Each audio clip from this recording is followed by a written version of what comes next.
Welcome back to Rebels Revisited. I'm massively excited about this one. I've been so eager to cover these episodes specifically since I thought of this project. So with that said, let's do this thing. This is The Lost Commanders and Relics of the Old Republic Revisited. The episode opens on the rebels trying to decide their next move after they got wrecked in Siege of Lothal.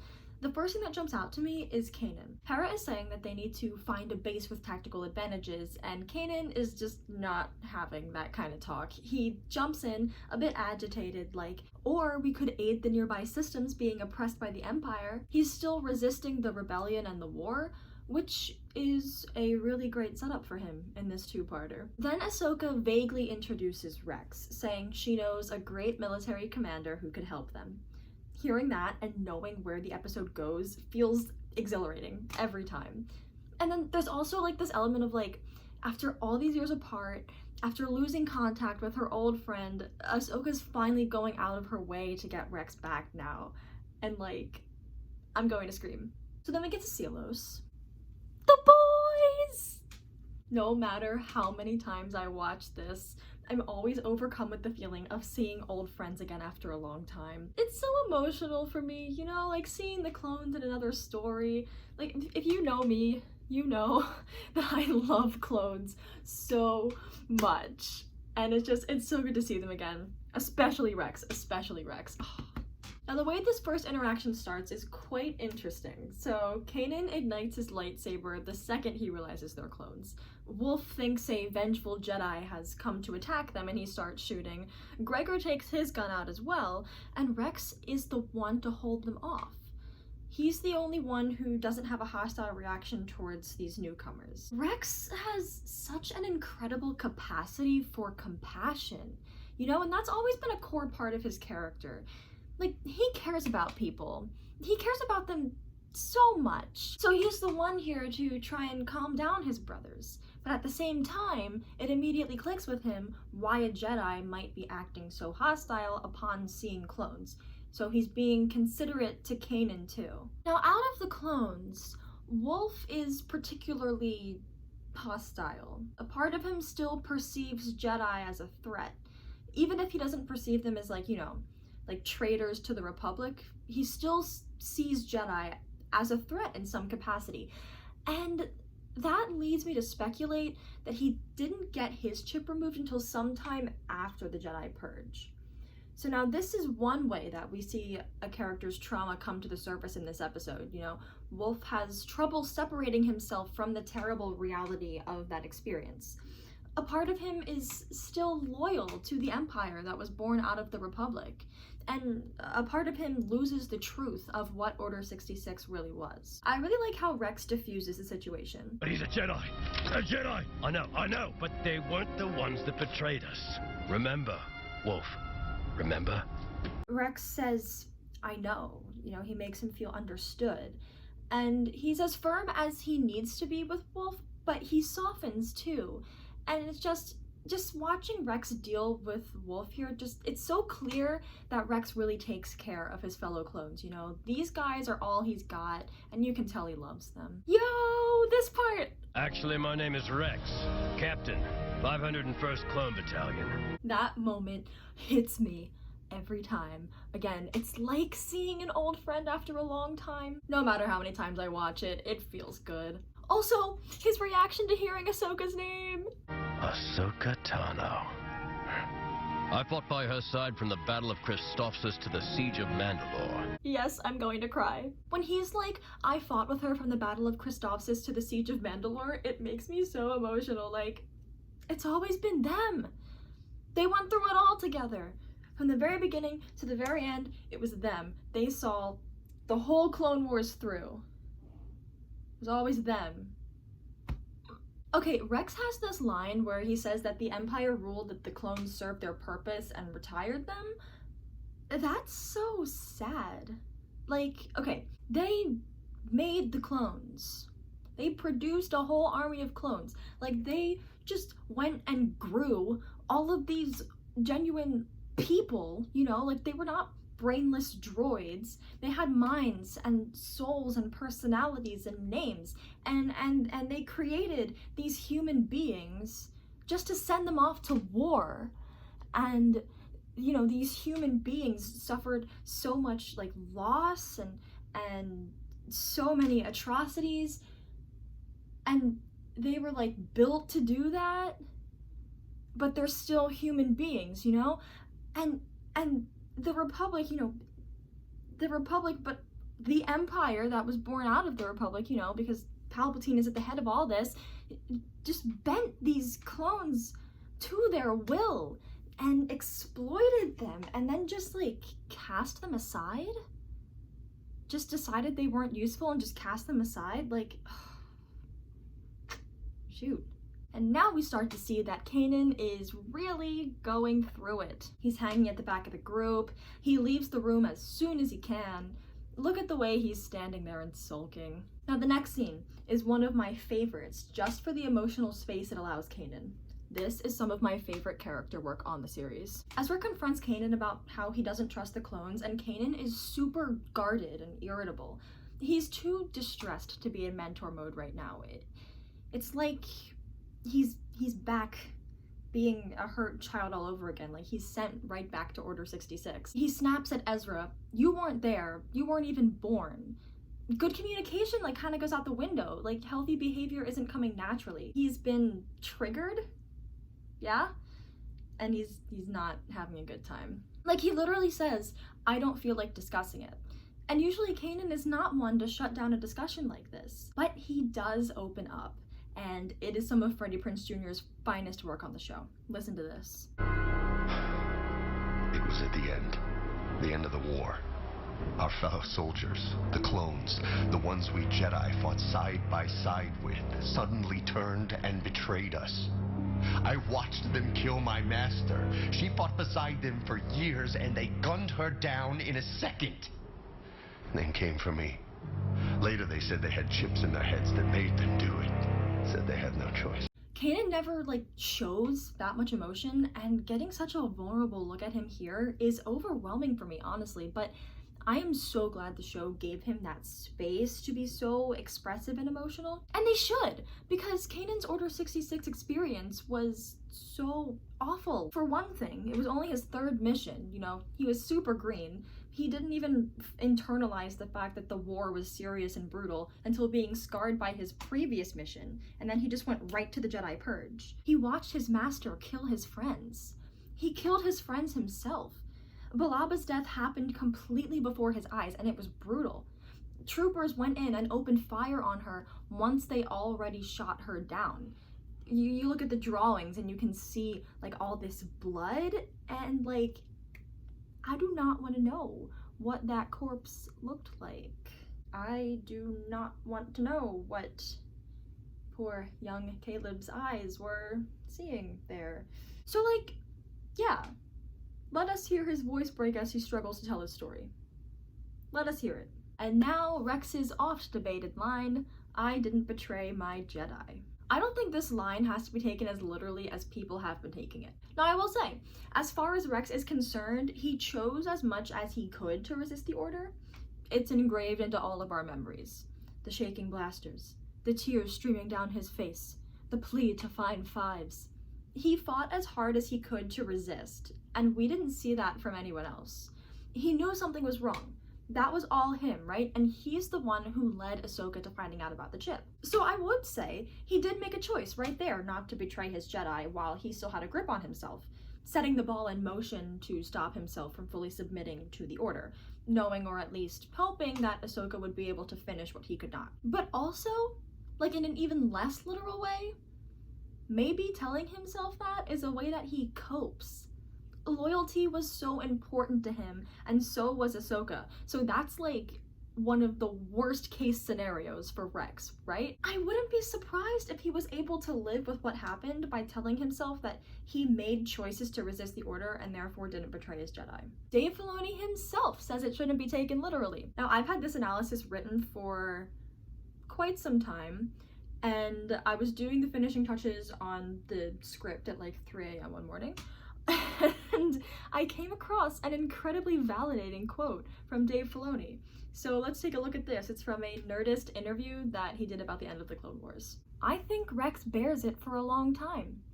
I think when you reach him in Rebels, he says I took out my control chip to Kanan as a way of explaining that we can all make a choice. I think he sees that as true, and I think it's one way he's coped with things. I think that's where you can get hung up on continuity so much that you don't actually tell a story about real people. So Rex at that moment tells Kanan the point of view Kanan needs to understand who Rex is and what he's really about.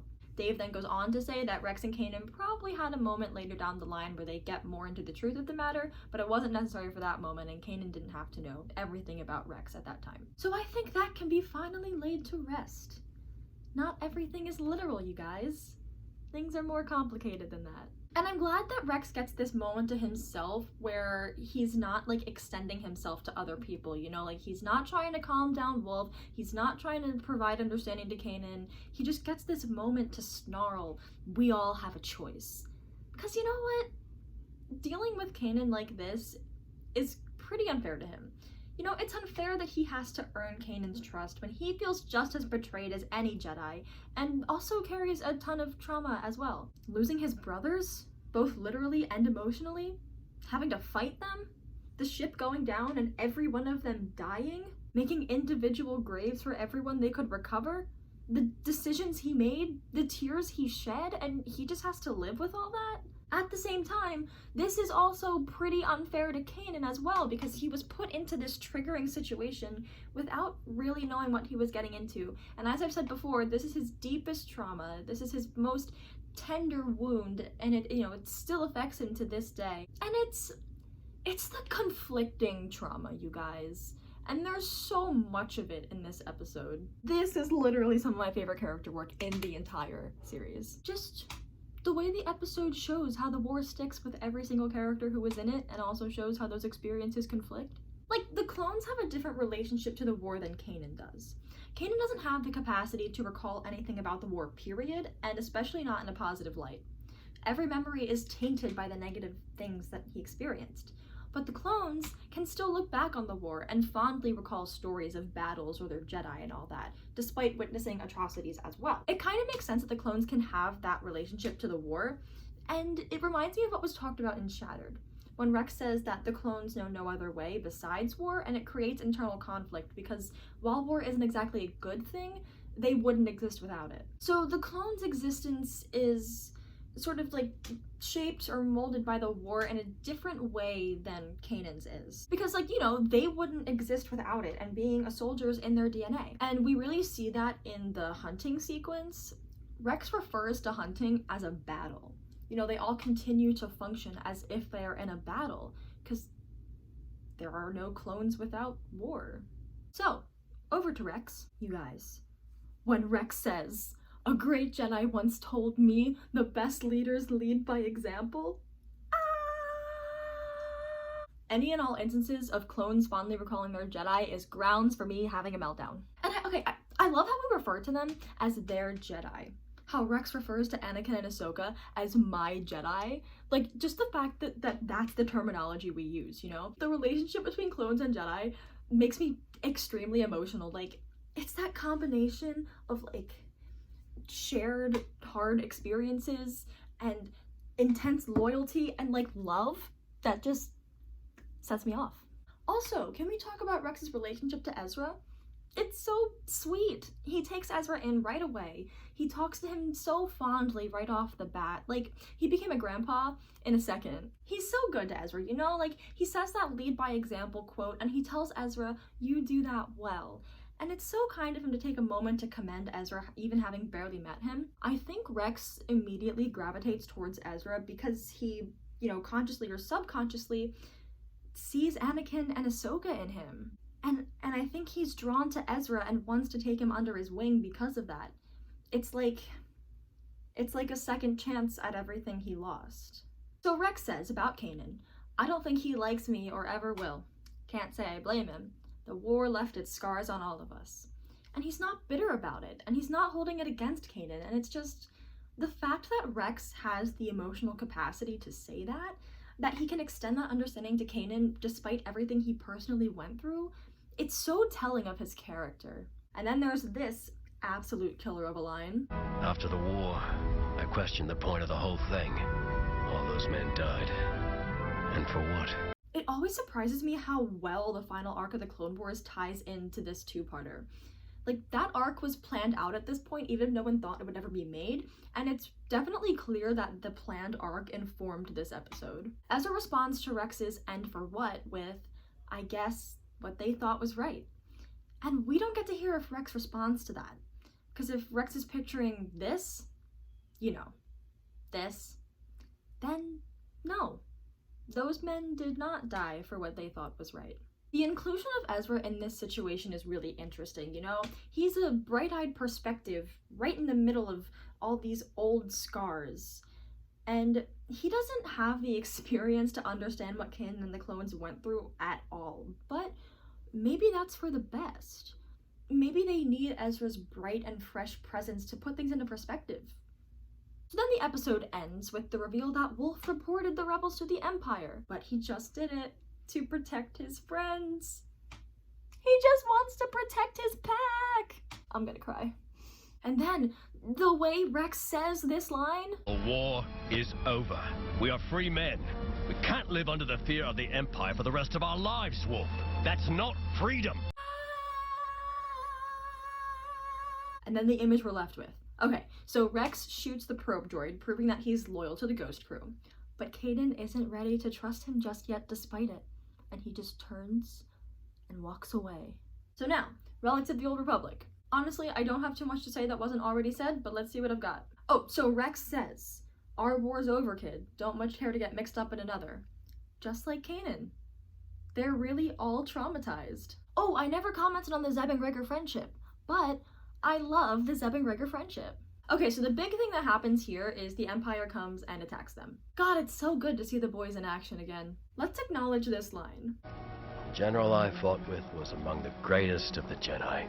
I trusted him with my life more times than I can count. They're trying to make me cry, and they're succeeding. And the rest of it? And I tried my best to keep that trust. Yeah, you did try your best. I know he's talking about Anakin, but like, yeah, you did try your best. That lines up perfectly with Kanan right there. I love how the clones are fascinated with Imperial technology. That was a nice little detail to add in. I also like that we get to see Clone Wars tech going head-to-head with Imperial tech. Such a cool collision of worlds. Okay, so how about when Rex says to Kanan, "I always trust my general." How about that, huh? It's the way that the clones immediately accept Kanan as their Jedi, just as if it were the war. It's the little moments, like Rex acknowledging Kanan with a "sir, yes, sir." It's Rex seeing Kanan as his general. He immediately feels that loyalty and deference towards Kanan, even if Kanan doesn't trust or respect him. That's the clones' relationship to any Jedi.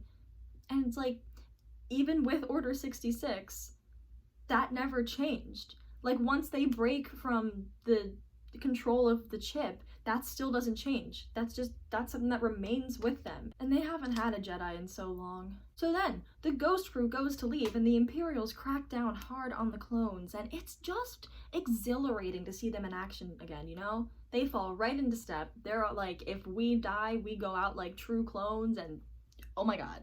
Luckily, Kanan brings the Ghost Crew back in to help them, which leads us to this moment. Just like the old days. Like, I see that image of Jedi dropping into a fight, and it catapults me back to the Clone Wars. Rex's line there is so meta, you know, like, they wrote that in there knowing how that visual would make Clone Wars fans feel. And then this line. Looks like we live to fight another day. Don't we always? Well, we do when we've got a Jedi leading us.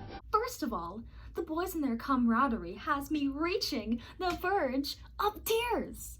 Second, the clones' loyalty to the Jedi can never die. Again. Like, even though Order 66 happened, they're still loyal to the Jedi now that they're not under the control of the chip. That loyalty, my guys. Loyalty. And when they salute to Kanan and he gives them a nod of respect in return, that's growth. I know it's hard, buddy, and I'm proud of you. And now, it's crying time. Ahsoka and Rex reunion. Here we go. Her face when she sees him, their hug, The whole thing is everything you want it to be. And it hits so much harder after seeing what they endured together during the Jedi Purge. The fact that what they say to each other is, glad you're still alive, you too, like that's so emotional. The fact that the concerns they had about each other while apart were like literally life and death. And then they leave us with this line. Thank you for trusting my friend. It wasn't easy. It's still not. Nothing worth doing ever is. So good. Holy heck, these episodes are a lot to process. Yeah, it's time to wrap this up. Thanks for watching, and may the Force be with you always.